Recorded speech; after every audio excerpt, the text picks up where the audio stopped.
What was your most surprising therapy experience? After my husband died, I completely fell apart. We'd only been married 3 years when a drunk driver hit his car head on. Just like that, he was gone. I couldn't sleep. I couldn't eat. I couldn't function. My boss gave me 2 months off, but by week 6, I hadn't showered in days. I was still sleeping on the couch, surrounded by his old t-shirts. Eventually, my sister dragged me to her therapist, Dr. Winters. Beige walls, diplomas on the wall, those little sand gardens with the tiny rake.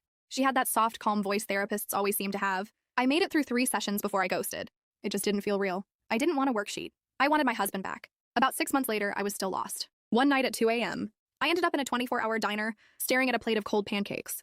There was just one other person there, an older man reading a paperback. I knocked over my water glass, and he helped me clean it up. Then he looked at me and asked, "Rough night?" I don't know why, but I just told him everything. About the accident, the funeral, how I still couldn't throw away his toothbrush. He didn't interrupt, just listened. Then he scribbled something on a napkin and slid it over. "I'm retired now, but I used to help people. Come by tomorrow if you want to talk more." I almost threw it away. But the next night, I was standing at his door. His name was Frank.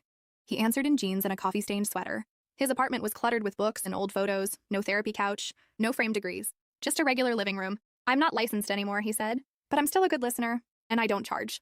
So I kept going back, twice a week, sometimes more. We didn't have sessions. We walked through the park. He taught me how to change my oil once. No 5-step programs, no stages of grief, just conversations. Grief isn't something you get over, he told me once while we were fishing. It's something you learn to carry differently. Slowly, I started to feel human again. I joined a pickup soccer game. I finally packed up my husband's clothes.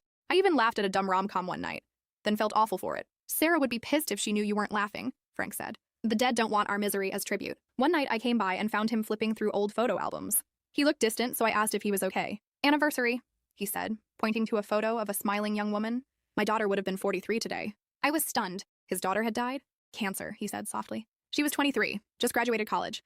"You became a therapist after that?" I asked. Frank laughed. "No, I'd already been one for years. But after Maggie died, I couldn't do it anymore. Couldn't sit in that office listening to people complain about their commute or their coworkers." He paused. "I almost ended things. What changed was time. And a homeless man named Joe who used to sit in the park feeding squirrels. He'd lost everything, but still found joy in something small." Frank looked right at me. I realized I could die with Maggie, or live while carrying her with me. And that's what he did. Not as a formal therapist, but as someone who understood. On the anniversary of my husband's death, I thought I'd completely unravel. But instead, I went to the beach he loved, told him about my year, about Frank, and how I was learning to carry the weight, not be crushed by it. When I told Frank, he just smiled and said, "That's how you know you're healing."